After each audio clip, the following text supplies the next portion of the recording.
Well, we're live. I was going to tell you a story that wasn't good for live, but guess I won't. Hi, Kelly. We are live. Welcome to our very special joint episode of the Iron Women and If We Were Riding podcast. I'm Sara Gross, the founder of Feisty Media, and I'm here with the amazing Kelly O'Mara, who is a former pro triathlete. You're a lot of former things. A lot of former things. I know. Former editor-in-chief of Triathlete magazine. Currently the founder of Triathlonish. How's it going, Kelly? I don't know. I feel like, is there anything happening today? Anything? I don't know. Yeah, a few people had some comments about a few things. I think what we should really talk about today, Sarah, is doping. Perfect. Great idea. Yeah. Great idea. Okay, thanks for joining us, everyone who's there on YouTube and on Facebook.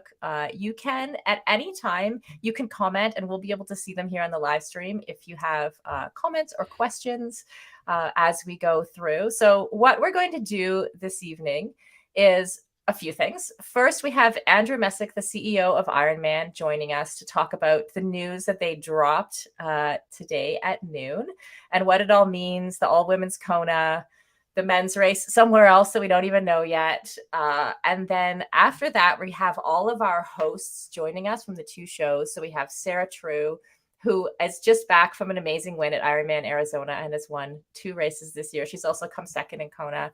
We have Alyssa Godesky, I think.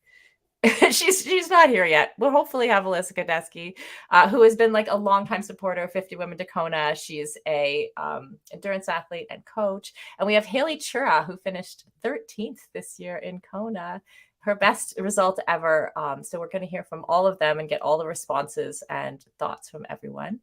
But first, anything else before we start, Kelly? Did I miss anything? No, that's everything, right? I think that's everything. That's everybody and all the things. Yeah. Okay, so let's talk to Andrew. Hi, Andrew. Welcome. Hello, Sarah. Hello, Kelly. How are you guys?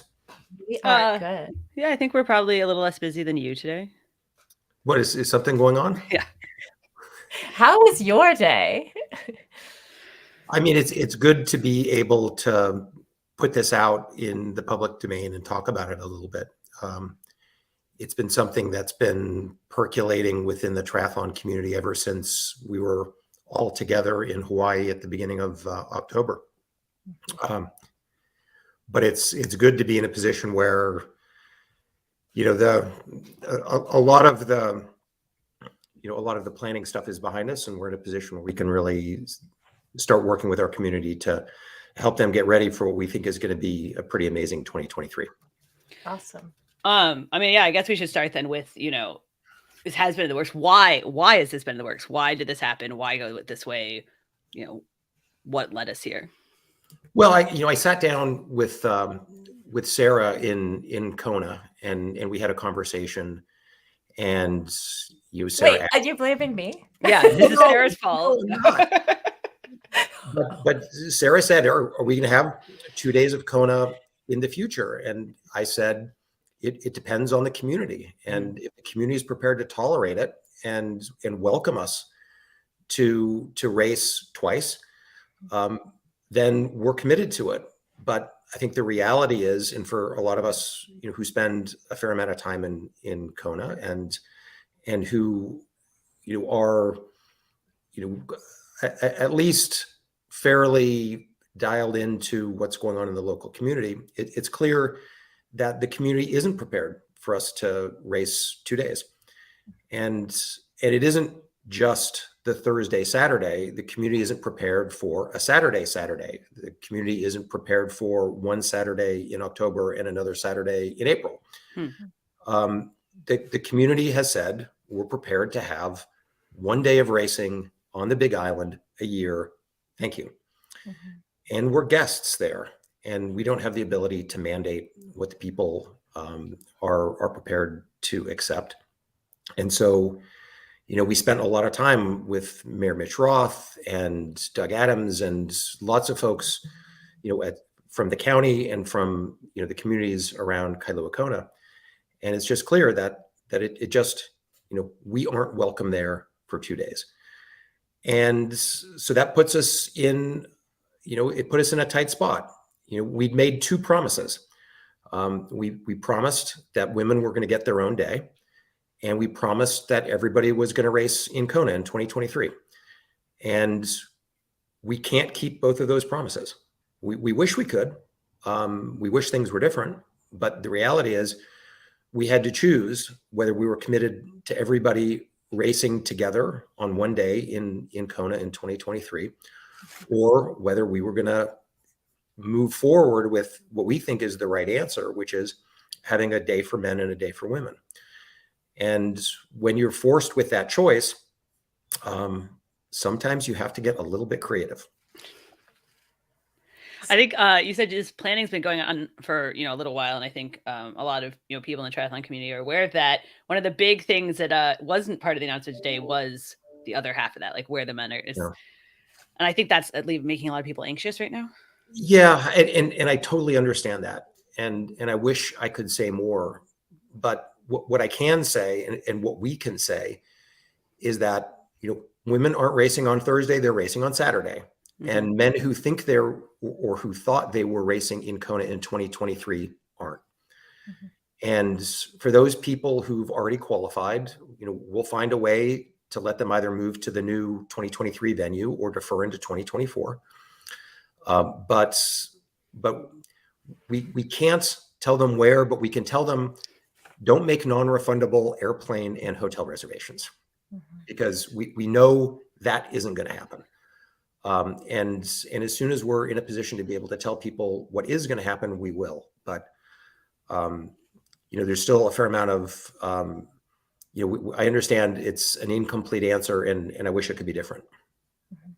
Do you think I think that there's maybe some concern I've heard about whether the industry is strong enough to support two different races, mm-hmm. in two different sides of the world at two different times. So like what's happening sort of behind the scenes, talking to your partners and stuff? Are they willing to support the 2 full days of World Championship racing? I think it's going to be, my short answer is I think the answer is yes. Mm-hmm. But it's going to take a while to sort of settle down. And, it'll be, it's going to be tricky for qualifying for both men and women to Kona and men to the other venue. It's going to be a challenge for some of our partners, and folks like VinFast and Hoka and others. Instead of activating once, are going to activate twice. But I think that the benefits for an enormous number of athletes for whom racing, getting to Kona and staying in Kona is really quite difficult. And for European athletes, it's a long way away. It's 20 some hours of travel. It's 12 hours of time. And to be able to have a world championship in places that are not as remote and not as far away, I think is going to resonate with certain segments of our athlete base. Mm-hmm. Yeah, there are a lot of people who have been asking for that for a long time, right? Inside. What do you see as, in terms of like the long-term vision, what do you think the advantages are to this 2-day format? Well, I think that we've been really pleased with 70.3 World Championships since 2017, and that having men and women race on different days has been a real success. And I think it's worked for, it's been good for men. It's been good for women. It's allowed us to be able to highlight and really showcase our professional and age group women in a way that really isn't possible, mm-hmm. with a 1-day race. And I think, our experience with the Thursday, Saturday in Kona, I think we have a lot of confidence that being able to really tell the full story on 2 different days of 2 different pools of athletes, 2 different pro races, should be a big step up. And the other part that I think is going to be really interesting to see what happens is to have a world championship in a place where different kinds of athletes can be successful. Mm-hmm. And Kona's hot and it's humid and it's windy, And there's some types of athletes that just don't thrive in that type of environment. And to be able to have an opportunity to be able to move a world championship around, I think it's gonna make for a different type of racing and hopefully better racing. And every other year, each gender will be in Kona. So so there's going to be an opportunity for a little bit more diversity. I was about to make a joke about certain people coming back out of retirement. Now that it's not in Kona, but I won't. I'll let that go. So you don't need to tell the Marina von Honecker stories, right? So then it sounds like this is the long-term plan, like that this is not a one-off for 2023 and 2024, that this is going to keep, that your plan right now is for it to keep going. Look, I think that the right answer for Ironman, based on where we stand today, is 2 days of racing. I think men and women each having their own day is the right answer. It was the right answer for 70.3 Worlds. I think it continues to allow us to be on the front foot and to really be pushing to try to be innovative and do things that are a little bit different. And who knows what could happen in the future in Kona, but right now that possibility does not seem viable there, which means we're, if we're really committed to 2 days, and I certainly think it's the right answer, it's 1 day in Kona and 1 day somewhere else. Sarah, does that answer all your questions? You feel all my questions are answered. It's totally fine now. No one has anything else to say, I'm sure. No, I've been surprised at how many, even on our social media today, we've heard so many different perspectives, like from so many different places. What's the main feedback that you've got today, Andrew? Well, people are, they don't quite know what to make of it, because the Ironman World Championship and Kona have been so interlinked for so many years. It's hard for people to really think about what is an Ironman World Championship that isn't in Kona. Like what is that? And we saw that and we felt that in St. George earlier this year. But at the same time, I think there's people who say the benefits of this, and those benefits to a large extent are, in the ability of, in a world where Ironman continues to grow and we have more and more qualifying races, having 2 days of racing makes it easier for age groupers to qualify. And even over the course of, I've been doing Ironmans. I did my first Ironman at Ironman Canada in 2005. And, back then, there was, 100 or 110 slots at every race. And I still wasn't good enough to qualify, by the way. But in Kona as a race was 1,800 athletes. And now we have 40 races around the world, 45 races, and lots of races that only have 40 slots. And so it's gotten dramatically harder to qualify for the World Championship in the last 15 years. And we have more athletes from Asia. We have more athletes from Africa. We have more athletes from Latin America. We have more athletes from Eastern Europe. We have more athletes from Scandinavia. We have more athletes from everywhere. And part of what this does by having 2 days of racing is it makes it more, it's more attainable for a really large number of athletes to have a chance to qualify. And we worry that in an environment where, we're continuing to grow the sport and we're continuing to grow Ironman, having, making it so that especially if you're a woman, in many, many, many age groups, you have to win your age group to get a slot. Oh yeah. And there's an awful lot of people who come in second or third in their age group in big competitive races. And to be able to, provide an opportunity for the second, third, fourth, fifth place woman to be able to qualify for the World Championships, I think that's appropriate. And it just was never going to be possible in Kona as long as Ironman continues to be a big international competition.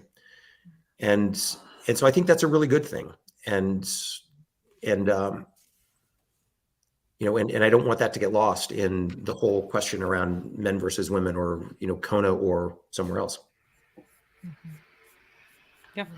No, I mean, I think I've been hearing, obviously, Andrew, I've looked at all of the people screaming on the internet, but I've also heard a decent number of people who are like, willing to give it a try. I think the biggest concern everyone has is kind of what Sara said about how are you going to build up both races so they have the full field, so that all the industry people can go to both.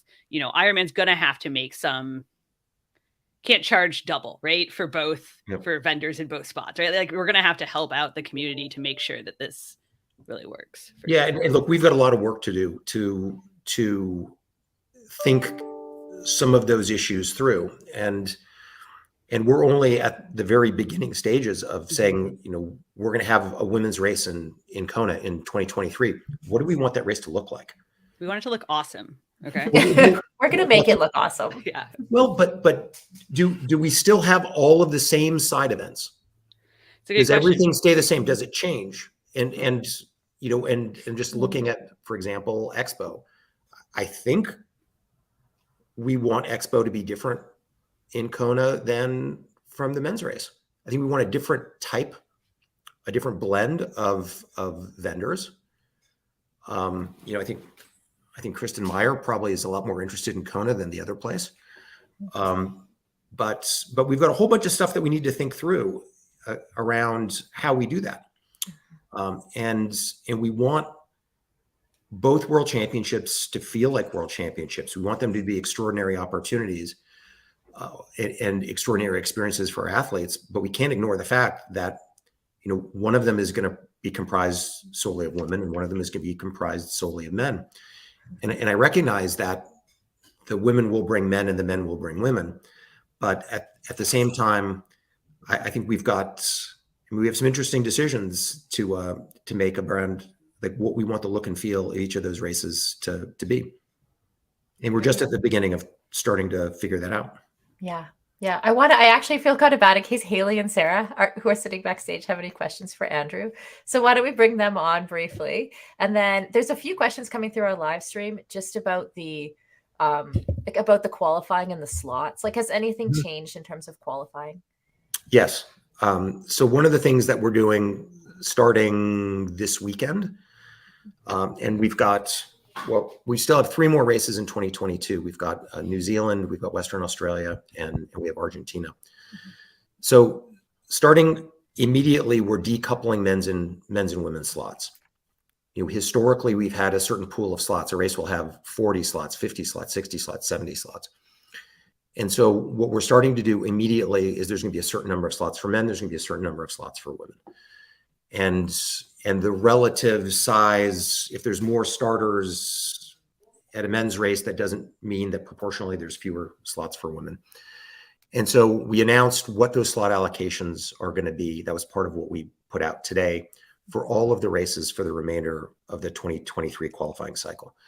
And when we announce the men's race, we'll also at that point put out the men's slots. That will be different, and we'll have some races will get more slots because those will be ones that we think are more closely linked to the location of the race. But slot allocations will be different, and we hope, and I certainly feel it's appropriate, that having one pool of slots from which both men and women are drawn, which is how we've done it forever, is not the right answer for the future. And that we should be able to say that, for any given race, there's going to be a certain number of slots for women, there's going to be a certain number of slots for men, because they're qualifying for different races in different places. Interesting. Yeah, I like that, being able to treat them as two different things. That's really interesting. Haley, you look like I was just, the pro news, the announcement that came out to the pros today alluded to a change in the number of slots for pros. Is that going to change? I don't think so, but I don't know the answer to that. And so I mean, our intention is to have equal numbers of slots for men and women. That's for sure. I think our view is that ship sailed, and that's fine. And it's about time. I think they said they were freezing the men's, Haley, for now. Okay. Yeah, I don't have it in front of me, but it sounded like there was there's a lot going on. Well, I think what you may be thinking of is that we've had a certain number of men, pro men, who've already qualified for the race that up until today was going to take place in Hawaii in October.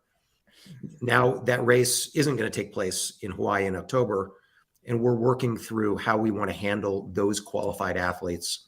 Do we want to allow them, like our age groupers, to be able to roll those slots into 2024 when we are racing in Kona?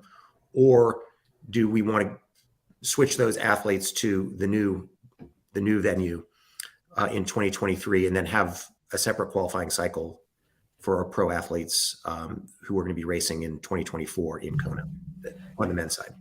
Sorry, do you have a rough idea of when you will sort that out for the men? Yeah, our intention is we can't sort it out until we announce the destination. Right. And we expect that to be in the second week of January. Okay. Sorry, men.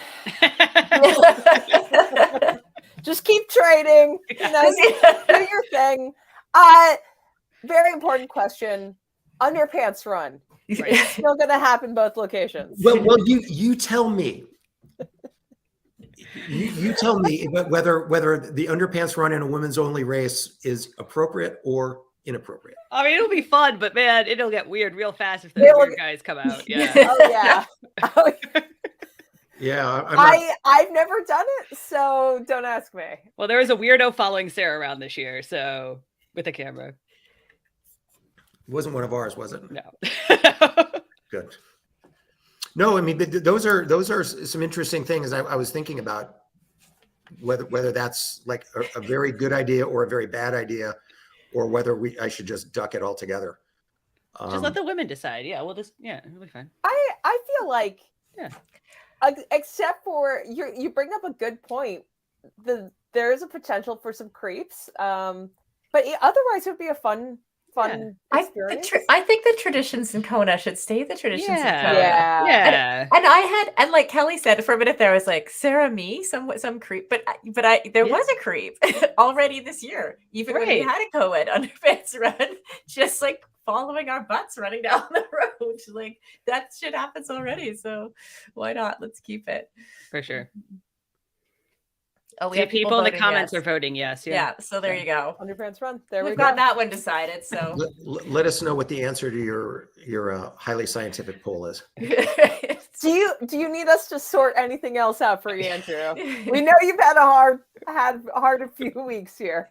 No, I mean I think what we want and what we're hopeful for is that not only women but men as well feel like I really want to be a part of this. I want to be there, and that we're making history, and I think it's going to be awesome. And I think that any doubts about whether the women's pros in particular have the ability to grab and hold the spotlight were put to rest this year by the race of Chelsea and Lucy and everybody else. I mean, it was an extraordinary event and it was an extraordinary competition. And to see as many women in Kona trying to win as they did was awesome. And I think our hope is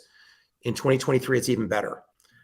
And that we're in a position where, we're creating an event that both pros and age groupers are going to say, there's no way I'm going to miss it. And that we can take another step, in Ironman's really sort of proud history of being a place that, supports, women and men for that matter, who are really trying to, make a statement and redefine what's possible and set high goals and achieve them. So we're hopeful and we're, I think, really anticipating an amazing event. How have TV sponsors responded?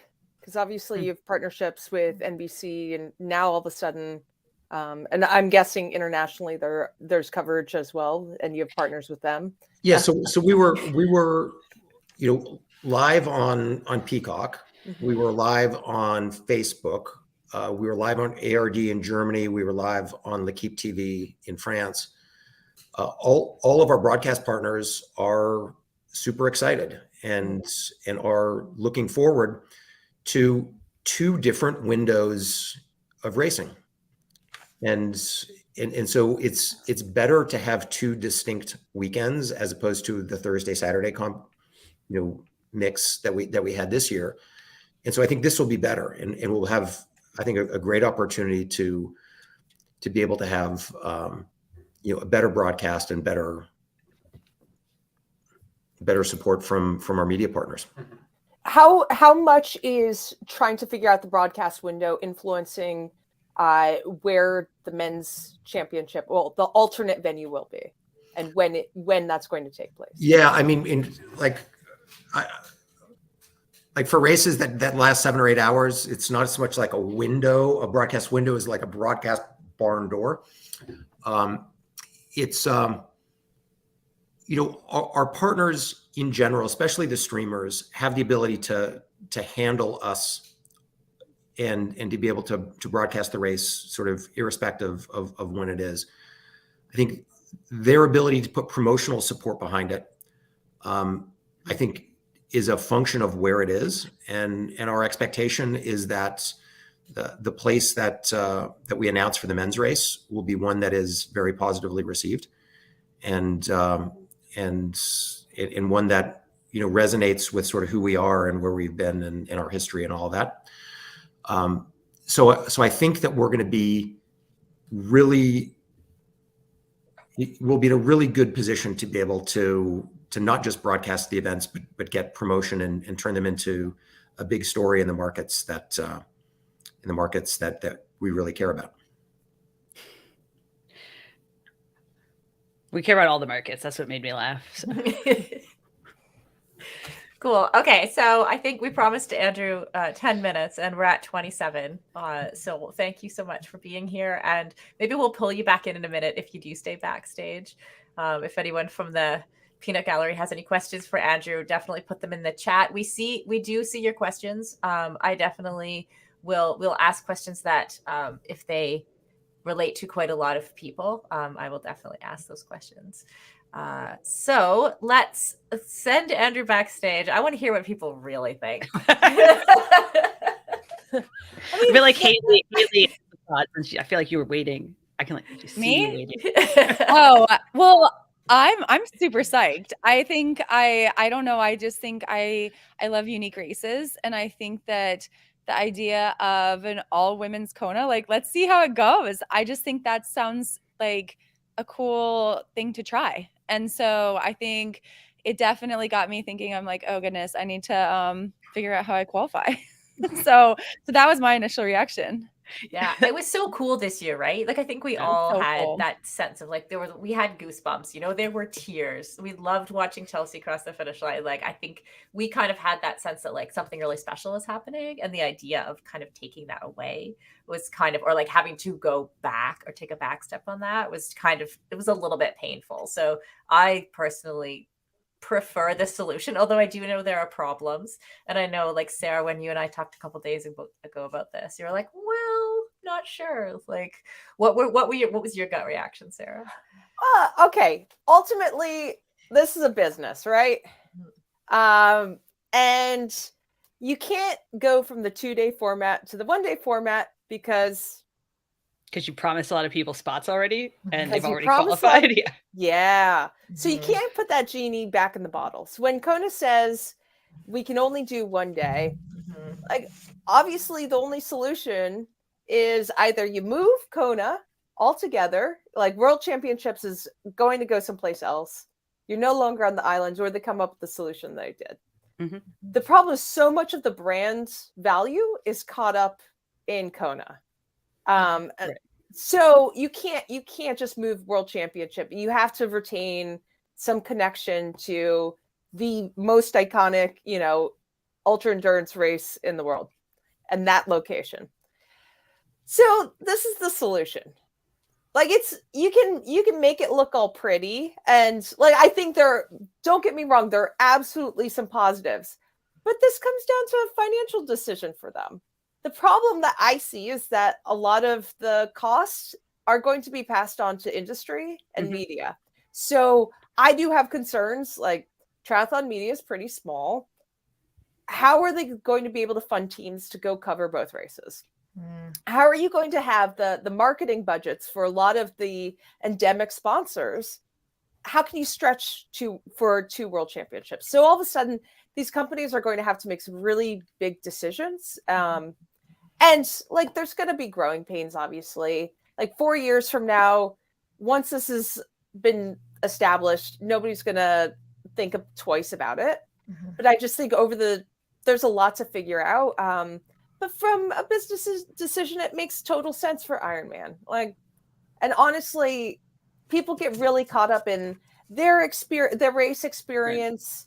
Right. You have to remember that, the businesses need to make money, and you kind of have to, like, that's the way the world works. Yeah. I think, what? That's just cynical. Like, no, that's true. I'm excited for, the women to have their own day racing, but you can lean a little heavily into the rah-rah stuff without being like, hey, listen. Yeah. Yeah, but there's a cynical way to say this, right? Or a less cynical way to say the same thing, Sarah, which is that, like, if the sport wait, Kelly's doing the less cynical view? But it's not I'm like rah-rah. Okay, you ready? If the sport is going to, like when he was saying we're growing in every market, like the reality is, except for European men who are 50, right? So if the sport's going to grow in like every other market in the future, which is a money-making choice, but it's also like, I'm pro that, you're pro that. Like we want the sport to grow beyond 50-year-old European men. If that's the reality, then you cannot be limited to, how many women were there the year I did it? 700 women's spots. Like, you cannot limit yourself to 700 spots for the whole world. Yeah. For all the countries. Like, it's not just not going to work out financially. It's like not going to work out for the sport. It's not going to work out because people are going to leave because they're going to be like, well, this fucking sucks, right? Like, so you have to, if you're going to expand beyond a bunch of like American and German men, then like you have to expand. Like and that's not just like a money grab. That's also like reality, right? Like, yeah, I mean, I would argue that the sport should be more than just qualifying for Kona. Well, yeah. But that's a whole separate conversation.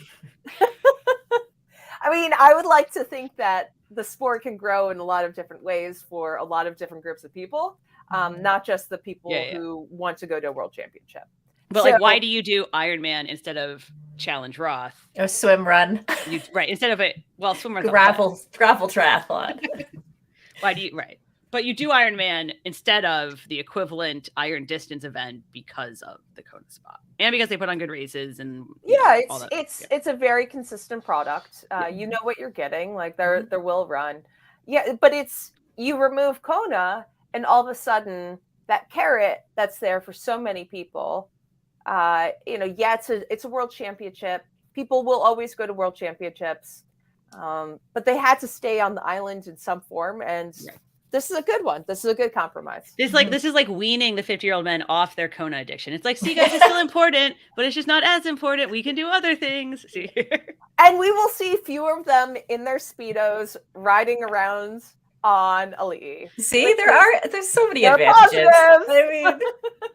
I have a question. One of the things I saw today a little bit, and I think maybe like Sarah, Haley, Kelly, you probably saw more of this, but like, is there any concern amongst the pro women that like actually the industry, the media will not support you? Or, like, is that a real concern, first of all? And is that anything that you've been hearing? Mm-hmm. That wasn't something I thought of, because I know I'll be there. So I'll be covering it. No, I'm just kidding. Or like, and we'll be there to cover you, Haley. Yes, exactly. So I'm like, who else is there? I think what Sarah True. See, I told you we got to come with different names, you guys. But what True was saying about like media will have to make choices and industry will have to make choices, and you really hope that doesn't come down to a zero sum where they're like, hey, look, women are nice to have, but right. Like, and I think we're going to have to, one, look at places where it's worked well in other sports, like the Women's Tour de France this year, Women's World Cup, like where have they done it successfully? And then I think Ironman is going to have to like subsidize, right? Like they're going to have to like help out those small businesses to make sure they can, like, you can't be buying out the coffee boat, right? Like you can't be like charging double for like you're going to have to like help those brands and maybe pay travel for some of the, smaller outlets. Like you're going to have to do that just to make sure that it works these first few years. And then hopefully it kind of like takes on its own life. So I think there is some concern for sure. I'm thinking like that potentially the concern in my mind wouldn't be so much about gender as about being like everyone will support the race that's in Kona and not the other one. Right? Like no matter who's there. Like I know it's like hard to believe for you, Sarah, but like the overall world still cares more about men's sports. It's weird. Mm-hmm. Why? But things are changing. Like things are changing rapidly, and I think like what we saw this year in Kona and what we saw, like I use that example too of the women's Tour de France, of the Tour de France Femme, because we had like literally half the viewing numbers of the men's event for like 8 days in France, right? And that's like half the viewing numbers is not the same number of views, obviously, but that's the first year, and it's freaking cycling. Like they were still arguing over allowing the women to go as far as the men during the race because of their antiquated notions about what women are capable of. So like, I feel like if cycling can like half do it, we can whole do it. Okay. All I know is you're going to get the same broadcast coverage from, the media partners, the live streaming is going to be the same. The TV stuff's going to be the same. The expo, I don't know if it's going to feel any different. Racing, it'll probably feel a little different. But Kona's Kona. And I don't think it's on the ground. I don't think it's going to feel massively different other than there won't be men racing. Right. Yeah. And that will change the energy, but that's not necessarily a bad thing. It's just different. But we had that this year in a way. I mean, I guess the men were like in the wings preparing. So maybe it's more that in your pre-race rides, you won't have the man going 2 inches by you, going 350 watts of hobby. So I don't know. I mean, I think that the race actually it did not feel that different to me. What was different, especially compared to St. George, was that or past years when I've done Kona, was when you turn around and you come back down Hovey, it was just all women. And that was wild. Like that was just the wildest thing. And so that was very different. But I didn't feel any difference like in the vibe. And I wasn't like wishing there were some age group men to catch me or anything like that. And I wasn't wishing there were pro men ahead that I was catching in the water. Like there was none of that. And not just the coolest thing ever though was having Chelsea running down the Queen K and knowing that helicopter was for her. And I think that was just one of the coolest things that I have experienced in the years that I've been there. Yeah. And I know in previous years, it was always so frustrating when the top 10 women or top 15 women were coming to the finish line, if you were watching the coverage, and then it was like the cameras would go back to the men, or they'd be like interviewing the men who came through. And there was always this like tension between the media being on the men and the women. And it always felt like the men got a little bit more. So I feel it's also like a logistics from the media standpoint. While you're standing around waiting for the 5th place woman, you're like, well, we might as well interview the 9th place man because we don't have anything to do here. So they just why not? And so it just like ends up. And then by the time the 5th place woman comes through, you're like, all right, man, I got to go get some food. I'm tired. So it ends up shortchanging them. And to be fair, like that still kind of happened this year. Yeah. Like the difference between in the finish line, like when we were sitting there waiting for like the top 10, top 15 women, and that people were clearing out. Whereas on Saturday, that didn't happen. So I hope we can see some little changes like that too, So Sharon actually asked a question or saying something that I was thinking too. Like expos at women's races are fantastic. Like that there may be like I'm an optimist, as you could probably tell, but like I feel like, and I had this conversation with Kebby from her this year, that there might be like some advantages for the women's like for the women's industry. Like if you suddenly have 2,000 women racing, right? The value of your expo space, if you're a women's brand, for example, suddenly goes up and might be worth the money, or you know you're going to get more foot traffic. Well, I got the impression from Andrew that's kind of what Ironman's plan is. I mean, I don't know if anybody else. No, I got that perked impression. I just hope they don't. I also got half the impression, Sarah, that they're going to be like, well, women don't buy wheels. They don't know about the technology. All of a sudden, it's just going to be like a tampon booth.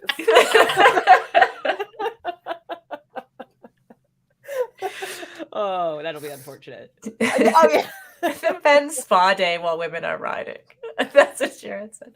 Hilarious. I do think besides, like, obviously there are many, we do see the people's, like, I've seen questions all day. I know there are many, many logistical questions that people still have. And I know people who have like arrangements already, especially the power couples who like, we're going to do it together, or the families, right? Like who are going to do it together. Like, I know that that's for sure. So, setting all those aside, I think the big thing we haven't talked about yet is the notion, to Sarah's point about, there's a lot of concern about like, this is just a money grab. We're just going to cram 3,000 people in each day now, right? Like we're just like going to overcram the races. They're going to be too easy to qualify for now. And it's going to lose all of its mystique. And I think some of that concern's overblown, but it's a real concern, right? If we just like add spots and add spots and add spots, and they roll down and they roll down and they roll down, does it still maintain? I didn't say it was a money grab. I just said they're a business. You are putting words in my mouth, Kelly. Some people have said. Yeah, not me. I did not say that. I defend Ironman for being a business and operating like one. Yeah, sure. But I think other people maybe it's a concern being raised many places that they're just going to want to add more and more and more spots, and it's going to lose. You know, you do want it to be hard, right? Like there's an amount where it should be hard, but not impossible. But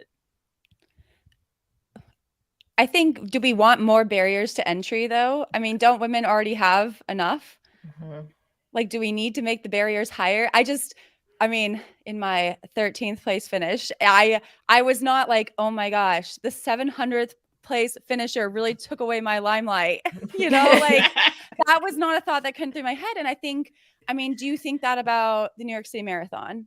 Like do you think it's like too easy to get into it? I mean, even though it's like a lottery, but because there's 30,000 people, or Boston Marathon. Boston's the better equivalent. Right. Yeah. I mean, or do you think like that should be smaller and make it only a 2,000 person marathon because it takes away and it should be harder? I mean, I think that if people want to make it harder, they can go for an age group win. They can go for an age group podium. They can go pro. You know, I think there's always ways to make it harder. And I don't know if having more people there, does it take away from your experience?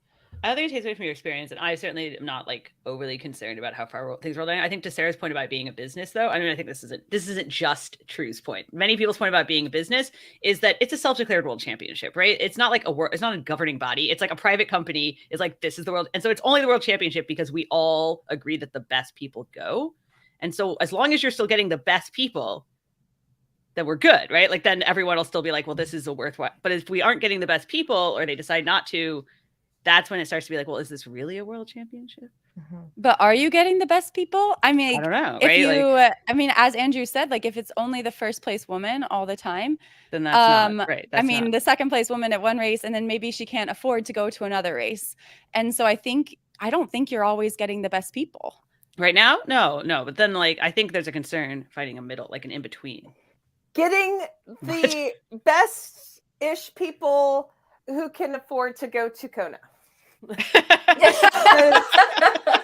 That is a very large barrier, right? Like how many barriers are we gonna take down? No, I think, and like I love that Kelly's playing devil's advocate on this one, because it's like, you know, and I've heard her say several times, like it's not like they will come and then you build it, which seemed to be previously what Ironman was saying. Like, if you have more women, if more women join the races, we'll give you more slots. Like, if the slots are proportional, and that always really felt backwards to me. So actually saying, like, actually expression, as Kelly would say, is like, it's build it and they will come. And I do think that like when you give people opportunities, that's how depth is created. So give women the opportunity to be able to build themselves into world champion athletes by, maybe it was a little easier to going to be a little easier to qualify in 2023, but like I can guarantee you by 2030 it will not be, because people will come. Right. Yeah. And I think that's the vision, right? That's where you take that long-term view on like, okay, maybe it does feel a little watered down, whatever. Like, it's just, if we can all get behind a long-term vision of what we want for women's triathlon, and we want women to be able to qualify for world championships, and we want more, and we want to have an equal platform and equal number of people out there who are performing well, then this is the only way to make it happen. Oh yeah. No, I think no matter what, there's going to be a transition period, and some of the transition's going to be pretty quick and some of it's going to take a little longer. But I do see, like you said, it's a longer term vision. And, if it plays out the way that we all hope it does, it's going to be amazing for the sport. Mm-hmm. Mm-hmm. Absolutely. Okay. We have Andrew in the backstage saying that Kelly is incorrect. We are the world championships. Andrew, do you want to come back on? I didn't know you were still there. You're on mute.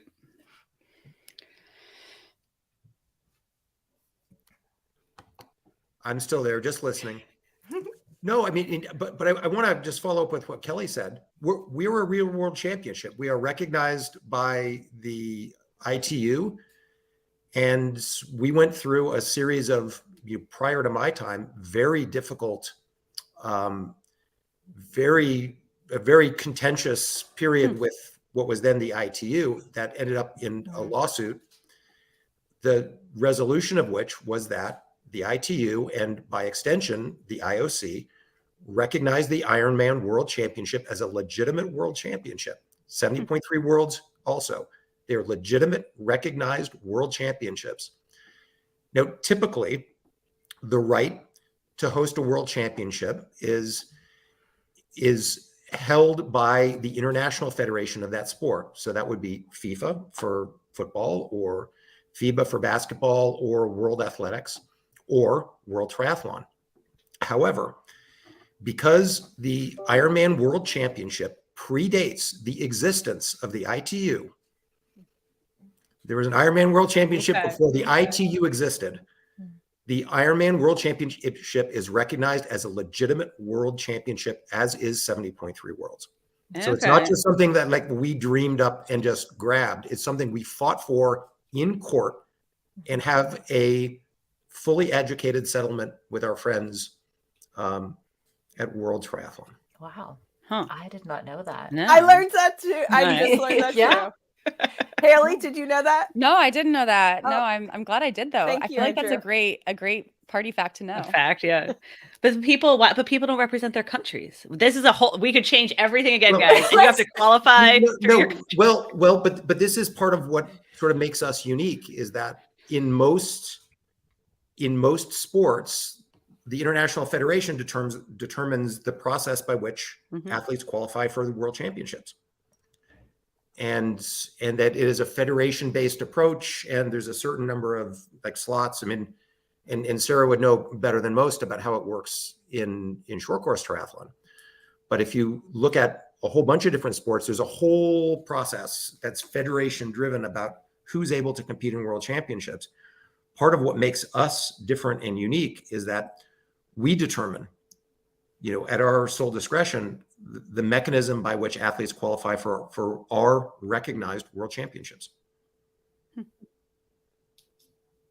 Okay, before we go, Sorry, if anyone else has, I can't help myself sometimes. No, I was like, I didn't know that. That was actually very informative. Yeah, thank you. Yeah, before we go, if anyone has any remaining comments, we definitely want to hear them. But I have to ask this one: how bad is the volcano eruption? Does anyone know? I mean, is Kona going to exist, or are we all going to be like, take us? It's okay. I actually do know the people who just left from Ultraman World Champs, and it's more on the Hilo side. Kona is more okay. So there you go. Mauna Loa is a super active volcano, and historically it's erupted, from like 1850 to 1950. It erupted like every 3 years. And it has been through a relatively quiet period recently. But I think I talked to Diana yesterday, and I think the expectation is that among most of the, what are they called, seismologists, that's the eruption is going to last a few weeks and then should settle down. Cool. We So by should be okay for October. Okay, well that's a relief. At least we'll have a Kona, so that's good. Did anyone else have any like things on their minds or that we didn't address? I was taking careful notes for everything that you guys said earlier. Good. Yeah. Amazing. Okay, well, I just want to say thank you to everyone so much. Thank you, Andrew, for being here. Thanks, Kelly, Sarah, Haley, for sharing your thoughts. This has been really fun, and I hope everyone at home has enjoyed it as well. Thank you for all your questions and comments as well. And for those listening on the Iron Women and If You're Riding feed, should we let Sarah do her sign off? This is our normal time. Sarah and I normally record at this time. That's why we chose it every Wednesday. Sarah, would you like to do the sign off as our tradition, as per our tradition? You did not let me prepare for this. Oh, geez. All I'll say is thanks for tuning in for our live reaction show. We think it's going to be positive. Everybody needs to just stop being such negative Nancy's.